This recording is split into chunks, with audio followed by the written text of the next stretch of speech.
qu'est-ce qui se passe? Hein? T'as chaud? T'es vraiment une pauvre bête. Bah bien sûr.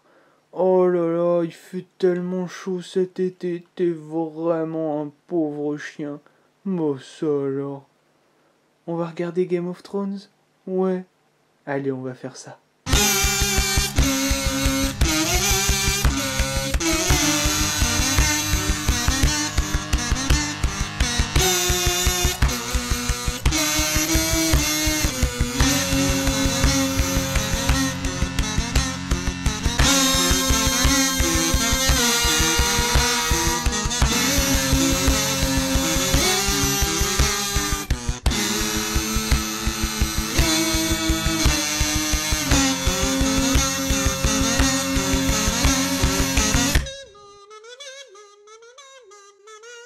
Salut à tous, c'est Dueling Gentleman et bienvenue donc dans ce retour sur l'épisode 8 déjà de la saison 6 de Game of Thrones. Enfin déjà, vous allez me dire oui mais non, mais attends, dans un peu plus d'une semaine, donc pas ce dimanche là mais le dimanche suivant, il y a déjà la diffusion de l'épisode 1 de la saison 7, espèce de grosse tâche. C'est vrai, c'est totalement vrai, vous avez raison. Je suis pas en avance, c'est pour ça que cette semaine je m'attaque à 2 épisodes. Là aujourd'hui, là ce mardi, je m'occupe de l'épisode 8, et vendredi, donc dans 3 jours, je parlerai de l'épisode 9. Comme ça, mardi prochain, au lieu de m'attaquer à l'épisode 9, je m'attaquerai au 10, et comme ça je serai à jour lorsque l'épisode 1 de la saison 7 sortira. Tout est prévu. Cet épisode s'appelle No One, donc personne, en gros le surnom d'Arya, donc c'est d'elle qui va être question dans cet épisode principalement. Je vous avais de toute façon parlé de toutes mes prédictions dans mon dernier retour.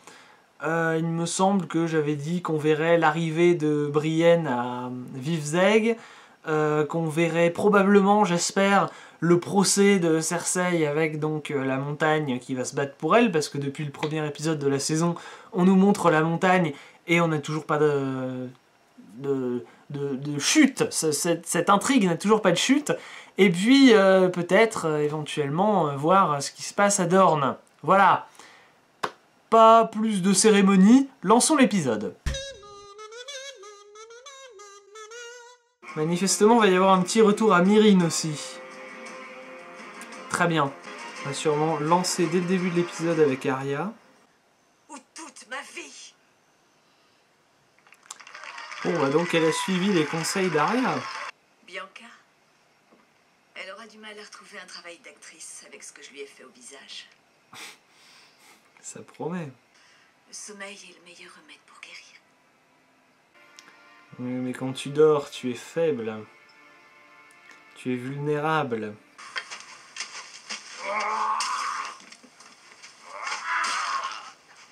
D'accord. Calmement. Va chier. Ce sont tes dernières paroles. Va chier. Allez, tu peux trouver mieux. Connard. Mourir, tu fais pas ça bien.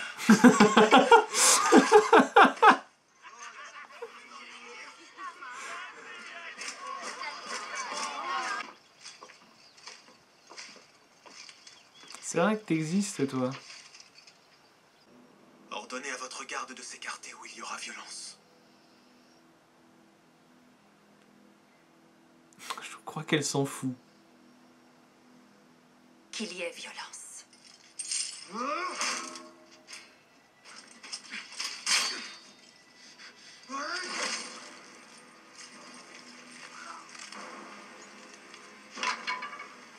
Voilà.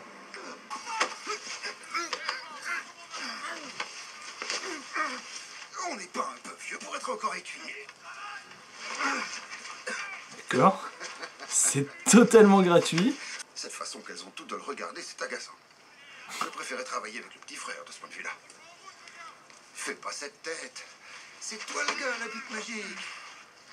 Tu as dû la lui montrer un jour. Vivzeg fut attribué aux frais par décret royal. Afin de les récompenser d'avoir trahi Robb Stark et assassiné sa famille. Exactement.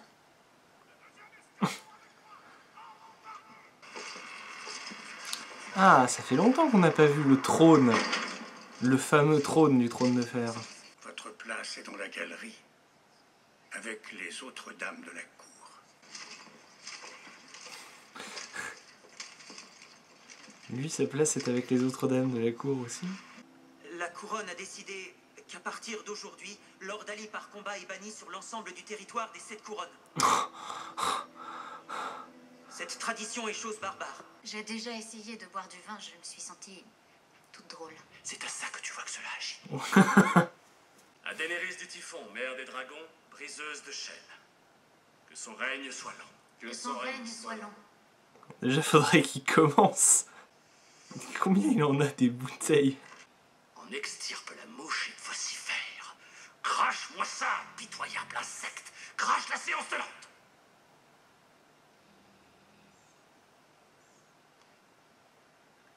Elle était plus drôle à Westeros.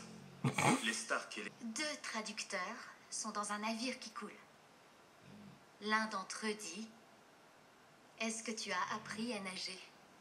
L'autre répond « Je ne sais pas nager, mais je sais crier au secours dans 19 langues. » C'est déjà plus drôle que la vanne précédente, hein. Jamais j'ai entendu plus mauvaise farce. Tu ne sais même pas ce qu'est une farce. Je suis un soldat toute ma vie. Tu crois que j'entends jamais de farce? C'est quoi ces Tu dialogues? nous as menti. J'ai raconté une farce.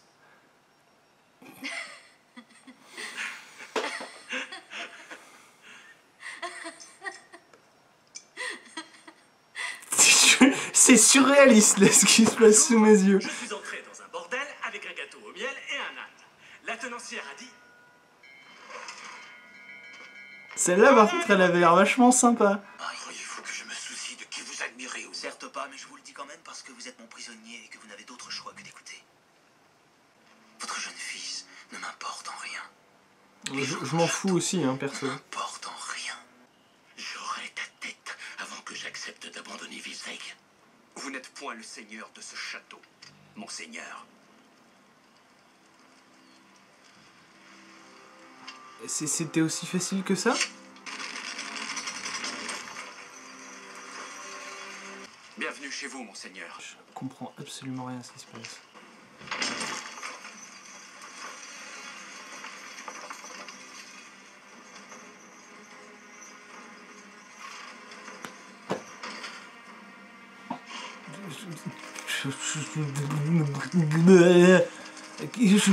Non, non, non, mais non. Je comprends pas. Cette absence de hype. Oh la déception.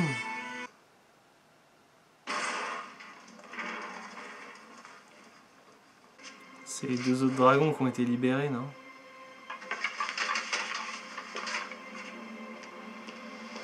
Ah! Pour un épisode qui s'appelle No One, on parle pas beaucoup d'Arya. Hein.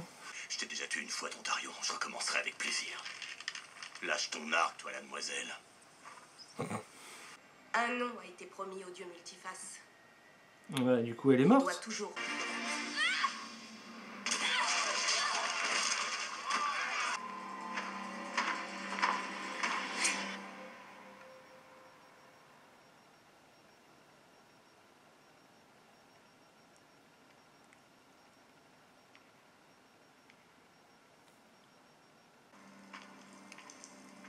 Elle a pas volé tous les masques quand même. Non. Ou quelques-uns. Une fille est Arya Stark de Winterfell.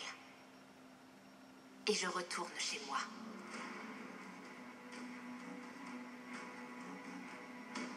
Bien. Du coup, t'as plus d'apprenti, toi. Eh ben, c'était pas ouf. Je crois que la déception est un peu le thème de tout cet épisode.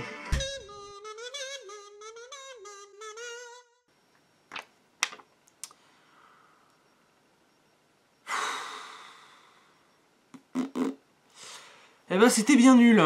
C'était vraiment pas ouf, mais voici donc la partie réaction et avis sur l'épisode donc 8 de la saison 6 de Game of Thrones qui s'appelle No One, qui dure 58 minutes et qui est découpé de la manière suivante.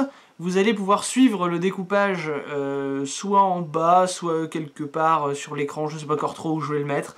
mais comme ça au moins vous comprendrez, enfin vous verrez visuellement de quoi je parle quand je vous dis qu'on a passé à par exemple 5 minutes 30 avec Arya en début d'épisode, puis 2 minutes avec le limier, 2 minutes à Myrrine, 3 minutes à Port-Réal, donc des successions quand même assez courtes, de séquences assez courtes dans 3 endroits quand même très éloignés les uns des autres. Puis 8 minutes à Vivzeg, donc un truc un peu plus conséquent. Retour 3 minutes 30 à Port-Réal, ce qui est pas non plus super beaucoup. 4 minutes 30 à Myrrine, 12 minutes 30 à Vivzeg, c'est donc la grosse séquence de l'épisode, alors que pour autant, c'est un truc qui n'a absolument rien à voir avec le titre. 1 minute 30 à Myrrine, donc c'est Peanuts, 5 minutes avec le limier et 8 minutes avec Arya pour conclure l'épisode. C'est donc, ça s'appelle No One parce que c'est Arya qui ouvre et qui clôt l'épisode, et qu'en plus de ça, cet épisode clôt son histoire à Braavos avec tout son entraînement, toute la partie des 100 visages, voilà, maintenant il y a une fin. J'y reviendrai sans doute tout à l'heure, mais du coup j'espère qu'on n'aura rien d'autre concernant Arya dans la saison 6. Voilà, pour moi l'intrigue d'Arya est terminée, et on peut démarrer la saison 7 avec un truc un peu nouveau. Bon, j'en reparlerai de toute façon dans quelques minutes, puisque on va attaquer avec elle. Mais d'abord je vais faire le condensé des minutes en thématique. Donc on a 13 minutes 30 au total avec Arya, 7 minutes avec le limier, 8 minutes à Myrrine, 6 minutes 30 à Port-Réal et 20 minutes 30 à Vivzeg. La vache, putain, c'est un tiers de l'épisode. C'est énorme. Donc on va pouvoir détailler ça. J'ai 10 points à détailler avec vous, mais ça devrait aller mine de rien assez vite, parce que j'ai pas grand chose à dire. Je vais essayer de me plaindre le moins possible, et du coup ça va réduire vraiment substantiellement la durée de l'épisode, croyez-moi. On commence donc avec Arya qui on va traiter thématique par thématique encore une fois, et pas minute par minute l'épisode. Donc on commence par Arya. Arya se fait soigner par Lady Cigogne. On voit du coup un peu un parallèle entre les deux femmes. Lady Cigogne aussi, elle poignarde des gens, c'est une femme forte, indépendante, qui prend son destin en main, tout ça. Et puis elle agit quand même, malgré tout, de manière maternelle envers Arya, qui pour une fois d'ailleurs dans sa vie se fait bien traiter par quelqu'un. Ça lui est pas arrivé depuis la saison 1, je pense. Et donc ça nous donne l'occasion d'apprécier vraiment Lady Cigogne et le duo qu'elle forme avec Arya. Tout ça pour mieux le pourrir, puisque la fille désagréable va tuer Lady Cigogne. Ouh là là, on l'avait pas vu venir. Course-poursuite dans Braavos, puis finale de merde, disons-le tout net, avec Arya qui coupe la lumière, qui éteint la lumière en coupant un fil de bougie, et qui bat la fille désagréable hors champ. Je sais pas quoi dire, franchement je sais pas quoi dire. Ça fait 2 saisons que Arya est là à Braavos, qu'elle fait tous ses entraînements, qu'elle suit cette intrigue, qu'on s'intéresse à elle, qu'on veut voir ce qui va arriver, et on nous promet depuis donc au moins une saison et demie un affrontement entre Arya et la fille désagréable. On monte les enjeux, on donne du grain à moudre au spectateur, on lui fait attendre un truc de malade, pour que au final, alors il y a une course-poursuite qui est relativement cool, il y a des trucs sympathiques qui se passent, même si il y a toujours ce cliché hollywoodien de tiens, maintenant que le personnage qui se fait courser s'est cassé la gueule, le personnage qui la course, au lieu de courir, va se mettre à marcher de manière menaçante en regardant fixement sa proie comme un demeuré, alors que s'il mettait juste un petit coup d'accélération et de turbo, voilà, il aurait rattrapé sa proie. Super! Merci beaucoup les scénaristes pour ce cliché dont on se serait très bien passé. Et puis donc il y a ce final, ou plutôt cette absence de finale, où Arya éteint la lumière et donc elle gagne, alors que on avait montré dans les précédents montages, Il y a mon machin qui fait du bruit. On avait montré dans les précédents montages que quand elle était aveugle, elle se faisait totalement bolosser par la fille désagréable, qu'une fois qu'elle avait recouvré la vue, elle se faisait complètement bolosser par la fille désagréable. Il n'y a pas eu de moment où Arya a repris le dessus. Jamais. Depuis deux saisons, on nous montre la domination totale de la fille désagréable sur Arya.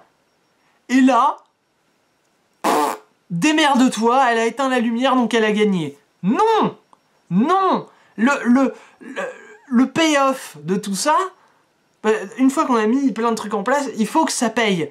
Et là, on ne voit pas le moment où ça paye, on ne voit pas le point culminant en fait de l'entraînement d'Arya, c'est-à-dire que... Alors, c'est pas totalement vrai ce que je dis. On voit l'évolution psychologique d'Arya, parce que ça allait être mon deuxième point. Après, elle va revoir Jaqen H'ghar, et puis elle lui dit non, je ne suis pas personne, je suis Arya Stark. Une chose que j'avais prévue dans mon retour sur l'épisode 5, qui est mon meilleur retour, je pense, depuis le début. Depuis que je me mets à parler de Game of Thrones, je pense que mon retour sur l'épisode 5 est vraiment mon meilleur. Et donc c'est là-dedans que j'ai prévu que Arya allait retourner après à Westeros et utiliser son entraînement d'assassin de sans visage comme un entraînement physique et accomplir sa destinée en tant qu'Arya Stark et pas en tant que personne, que c'est pour ça qu'elle avait enterré son épée, machin, tout ça. Faut retourner voir cet épisode-là si vous l'avez manqué. Qu'est-ce que je voulais dire ? Oui, du coup, on a l'évolution psychologique d'Arya, elle est bien là, mais ça s'accompagnait d'une évolution de sa qualité de combattante, qui n'a finalement jamais véritablement eu lieu. Comment dire ça de manière synthétique ? Ce que la mise en scène devait faire, c'était accompagner l'évolution psychologique d'Arya avec son évolution physique, c'est-à-dire son amélioration dans ses techniques de combat. Et là, on n'a pas eu ça. On a eu l'amélioration psychologique parce que maintenant, elle sait qui elle est et elle veut retourner... Enfin, elle n'a pas vraiment de mission, d'ailleurs. Je suppose qu'elle va retourner à Westeros, ça c'est sûr, mais elle n'a pas vraiment de mission claire et nette. Elle a une liste de personnes qu'elle veut tuer, donc je pense que c'est ça qu'elle va essayer de faire, mais... Bon. Elle a une évolution psychologique quand même. Mais cette évolution psychologique ne s'accompagne pas... Enfin si, s'accompagne d'une évolution physique, mais on la voit pas. Alors que normalement, il aurait fallu faire un parallèle entre les deux, et nous montrer comment dire, il y a un mot pour ça, l'épiphanie d'Arya au travers de son combat contre la fille désagréable qu'elle aurait maîtrisée, même peut-être pas forcément tuée. Je pense qu'il n'y avait pas vraiment d'autre manière de s'en sortir, mais elle aurait pu décider, je ne sais pas, de l'épargner ou de lui couper la main ou je sais pas quoi. Enfin, on s'en fout, elle peut aussi la tuer, c'est pas vraiment important. Ce qu'il faut, c'est que on voit la domination d'Arya, qui une fois qu'elle a accepté qui elle était, ce qu'elle devait faire, qu'elle avait trouvé un but et qu'elle s'était entraînée et que donc elle avait atteint le maximum de son potentiel physique, alors elle avait à présent une pleine maîtrise également de ses techniques de combat. Et donc elle était capable de battre la fille désagréable. Alors, évidemment, on l'a compris de la manière dont ça a été présenté là dans l'épisode. Il n'empêche que ça pue quand même le manque de budget. Enfin, clairement, c'est pour ça qu'il n'y a pas eu ce final épique. C'est parce que ils gardent le budget pour... déjà, ils ont dépensé pas mal dans l'épisode 5, hein, faut avouer. Mais ils doivent garder aussi le maximum possible pour la bataille entre Jon et Ramsay. Et puis l'épisode 10, éventuellement, avec ce qui devrait se passer à Port-Réal avec Cersei. Et c'est vraiment dommage que une telle évolution de personnage qui s'est quand même étalée sur 2 saisons n'atteigne pas son point culminant. On nous montre pas la résolution de toutes les épreuves qu'Arya a traversées pour enfin s'accomplir en tant que personnage complet. Je trouve ça un peu irrespectueux envers le personnage. Voilà, pour rester poli. Je disais donc, j'espère qu'on en a fini avec Arya, Parce que pour moi, la scène où elle dit « Non, je ne suis pas personne, je suis Arya Stark » et qu'elle se barre de la maison en noir et blanc, ça y est, c'est la phrase classe qui signe la fin de son arc narratif. On n'a plus besoin de la voir jusqu'à la fin de la saison. Normalement, on ne devrait pas la voir, puisque l'épisode 9, il y aura la bataille des bâtards, et l'épisode 10 passera la majorité de son temps, à mon avis, à Port-Réal. Et un peu au nord, où on verra les conséquences de la bataille, déjà, et puis les marcheurs blancs qui vont s'approcher de Westeros. J'imagine. Donc tout ça ne laisse pas vraiment de place à Arya, et j'espère qu'on la reverra pas. Éventuellement, je suis prêt à accepter une nouvelle scène avec Arya, si c'est une scène dans laquelle elle tue un mec de sa liste, et du coup, en fait, ça démarre son arc narratif de la saison prochaine, qui sera, maintenant que j'ai fait ma litanie pendant 5 saisons, je vais enfin la mettre à profit, et buter les gens dont le nom figure sur cette liste. Mettre le coup de départ avant la fin de la saison, ça peut être intéressant, ça augure en fait de la suite, ça permet aux spectateurs de savoir à quoi s'attendre pour le personnage, donc ok. Mais si on la voit monter dans un bateau et partir à Westeros, je suis désolé, mais ce sera un grand non, parce qu'on sait qu'elle va monter dans un bateau et qu'elle va partir à Westeros, et finir sur Arya monte dans un bateau, au mieux ça fait un miroir avec la dernière scène de la saison 4 où elle monte également dans un bateau pour partir à Essos. Mais sinon, c'est beaucoup plus intéressant de terminer tel que ça s'est terminé là dans cet épisode. Voilà. On passe au limier du coup qui rejoint, j'ai mis un point d'interrogation à rejoindre, la fraternité sans bannière. J'ai mis un point d'interrogation parce qu'il n'a pas dit explicitement qu'il allait les rejoindre, mais on comprend bien un petit peu que c'est ça qu'il va faire quand même. L'occasion d'en parler un petit peu de ces gars-là, parce que ça fait un bail qu'on les a pas vus, et on sait pas vraiment ce qu'ils veulent et ce qu'ils ont en tête. Alors, c'est des souvenirs de la saison 3, il me semble, donc c'est quand même assez vieux. Beric Dondarrion, là, il est devenu immortel, devenu immortel. Il y a Thoros de Myr dans la Fraternité sans bannière qui est un prêtre de la lumière et qui a envoûté, jeté un sort ou permis en tout cas magiquement à Beric Dondarrion de ressusciter à chaque fois qu'il meurt. Et aussi d'enflammer son épée. Et Beric et le limier s'étaient déjà affrontés parce que Beric avait peur du feu, tout ça, quand le limier avait capturé Sansa, et il me semble, à moins que j'ai la mémoire courte, que depuis on les a pas revus. Donc j'imagine que depuis ils se sont fixés un peu un objectif, mais c'est pas très très clair. Beric Dondarrion a l'air de savoir qu'il va se passer un truc au nord et que les marcheurs blancs sont en train de débarquer.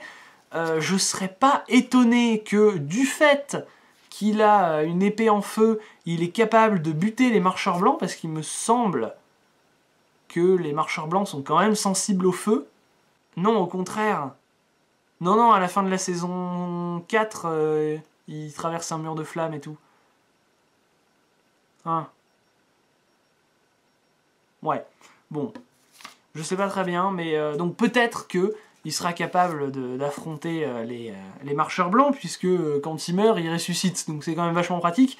De l'autre côté, les marcheurs blancs aussi, donc bon, il y aura peut-être un parallèle à faire. Lui, son élément, ça a l'air d'être le feu, il est capable de ressusciter, les marcheurs blancs, leur élément, c'est la glace, ils sont capables de ressusciter aussi. Il y a forcément un truc qui va se passer, et à mon avis, ces gens-là vont se mettre en marche vers le nord, et rejoindre Jon Snow et son armée, et peut-être même qu'on va les voir dans le prochain épisode, qui vont se joindre à la bataille des bâtards, qui vont choisir un camp, quel qu'il soit. On sait pas bien. Je suis assez intrigué par cette fraternité sans bannière, qui a quand même des personnages assez pétés. Bon, il y a Clegane, mais il y a quand même un mec qui est capable de ressusciter constamment, qui qui est pas un as, qui est pas une fine lame, puisqu'il s'est fait battre par Clegane, mais qui est quand même un peu pété parce qu'il peut ressusciter autant de fois qu'il veut. Et Thoros de Myr, qui est donc un prêtre de la lumière, qui sont des personnages qui globalement ne sont pas à sous-estimer. Donc à voir. Je suis pas encore émotionnellement attaché à ces personnages. Il va falloir faire un petit peu de boulot, voilà, pour me donner envie de suivre leur vie. Mais au-delà de ça, je suis plus intrigué qu'autre chose. Point numéro 3, Tyrion ne sert à rien du tout.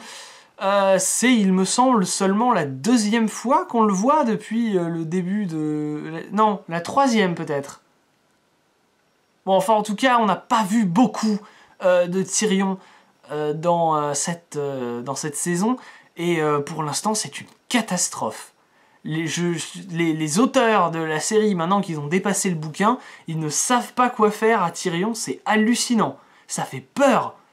Le mec est devenu un comic relief, alors que c'était un héros dans les 4 premières, les 5 premières saisons.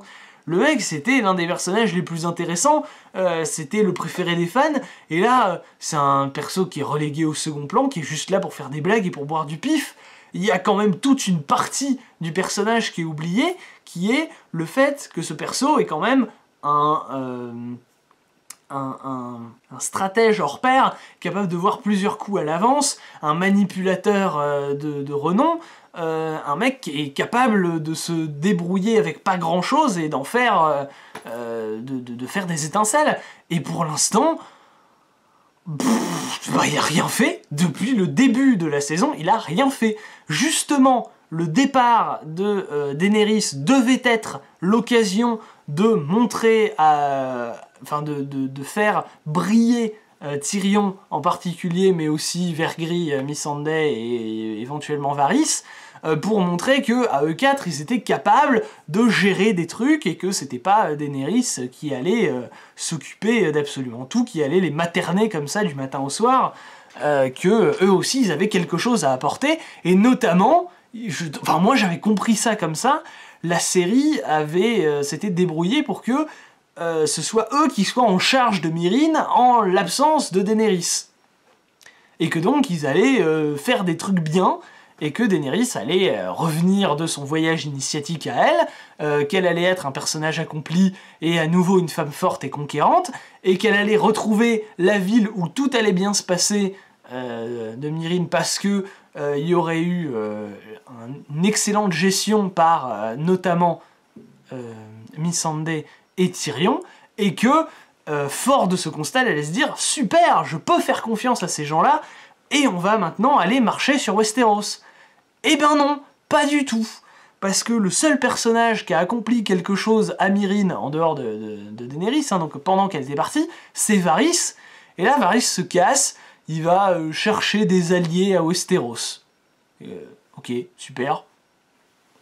Je suppose que c'est intéressant qu'elle ait des alliés à Westeros pour pas qu'elle se fasse assassiner dès qu'elle met un pied à terre à Port-Réal, j'imagine, parce que c'est là que débarquent les gens qui vont à Westeros. Elle va débarquer pile à l'intérieur du conflit, sauf si elle choisit un autre point de chute, évidemment. Bon, ok. Belle initiative de la part de Varys, qui était même pas... Enfin, qui était certain dans sa tête, mais absolument pas en vrai, que Daenerys allait revenir. Bon, ok. Et puis, il part trouver des bateaux aussi, mais il aura pas besoin de faire ça. Je sais pas si c'est Varys qui, du coup, va rencontrer les Frey... Non, les Ferney, ou si ils vont arriver à Myrrine en son absence et que lui il va passer son temps à chercher des bateaux alors que Daenerys elle les aura déjà depuis plusieurs épisodes, j'en sais rien. Bon bref, toujours est-il que on a Tyrion qui a rien foutu de la saison. Il a essayé de dialoguer avec des commerçants, mais ça s'est retourné contre lui. Il n'a pas été capable d'utiliser sa verve et son intelligence et sa capacité à voir 3 coups d'avance. Il a régressé, c'est un personnage qui a vraiment régressé, parce que là on a donc une attaque de la ville, par les gens que Tyrion avait réussi à éloigner, donc il a vraiment servi à rien. Et alors là, dans l'épisode, c'est franchement le pompon, on a cette scène absolument surréaliste de Tyrion qui boit et qui fait des vannes avec Veriri et Missandei. Le seul intérêt de cette scène, le seul intérêt, c'est de montrer que ça y est, les trois se font confiance, s'apprécient, tout ça. Le seul problème, c'est que c'est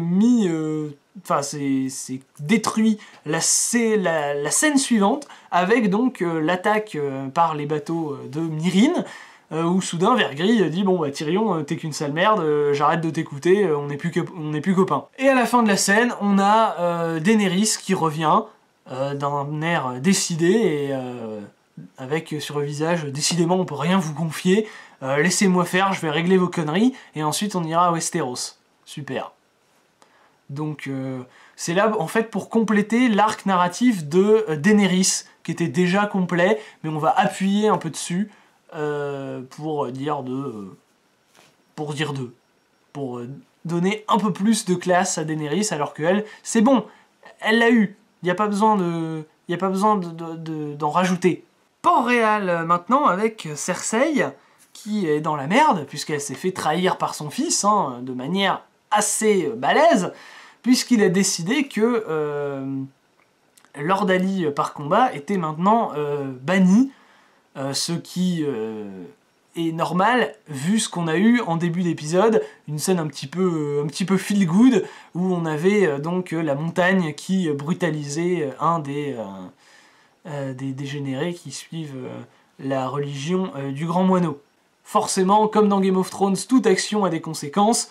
Le fait qu'on se réjouisse à court terme de cette situation s'est finalement transformé en déception, puisque à long terme, ça n'arrange pas Cersei qui perd la possibilité d'utiliser la montagne pour se sortir du mauvais pétrin, qui est un doux euphémisme, dans lequel elle s'est fourrée. Il y a... apparemment, elle n'est pas si inquiète que ça, puisque elle a parlé avec Qyburn d'un truc.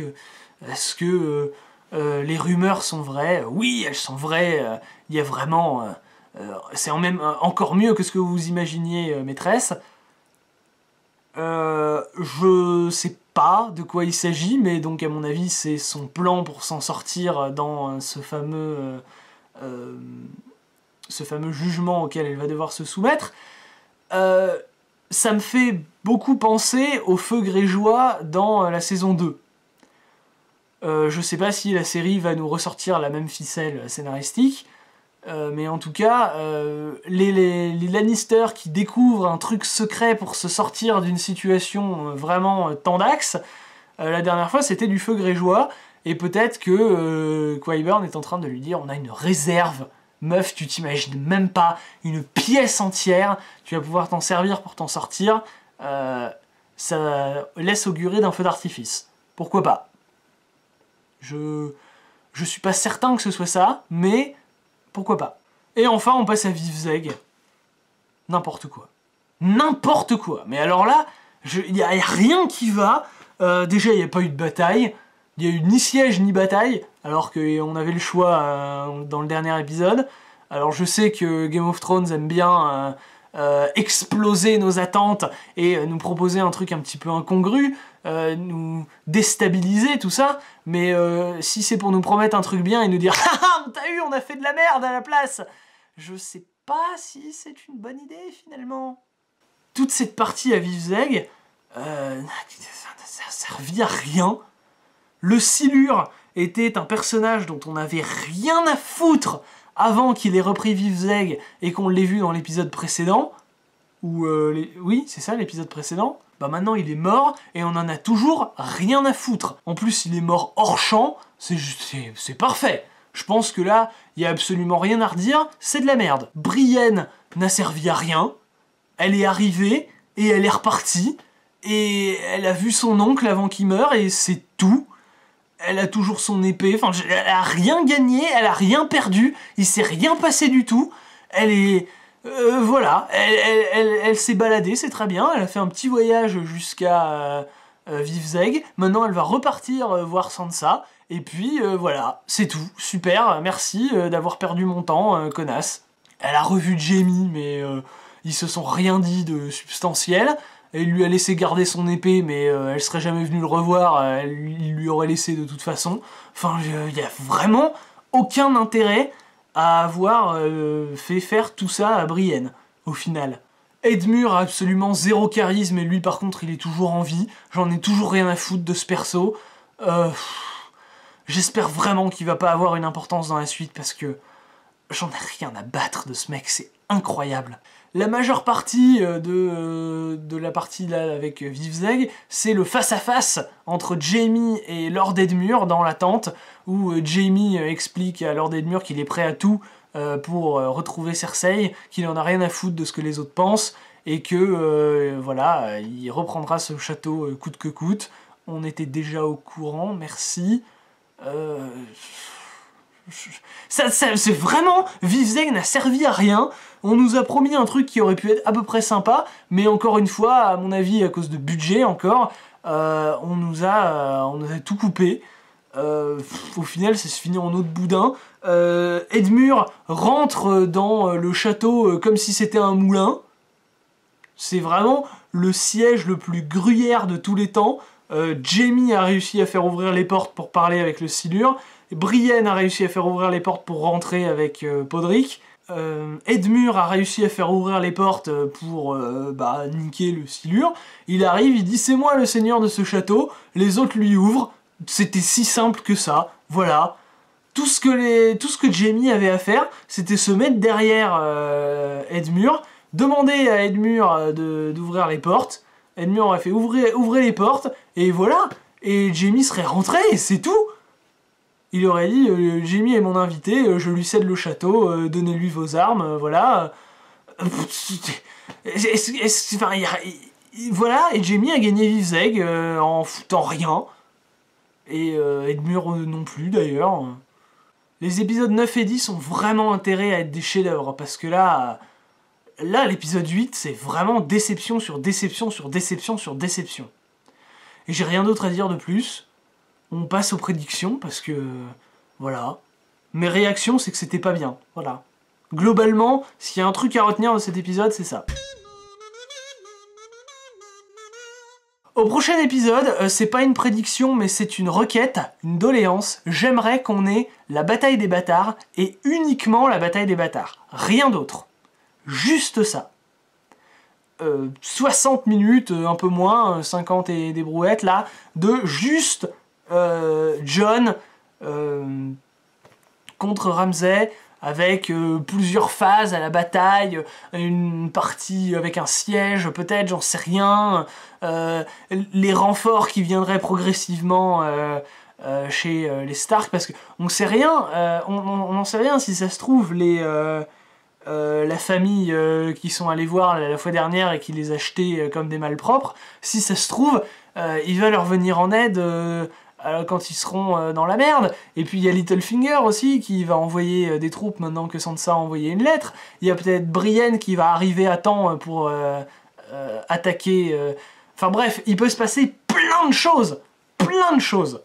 Et ce serait très cool qu'ils prennent le temps de prendre le temps, justement, et que l'intégralité de l'épisode soit dévolue à la bataille entre Jon et...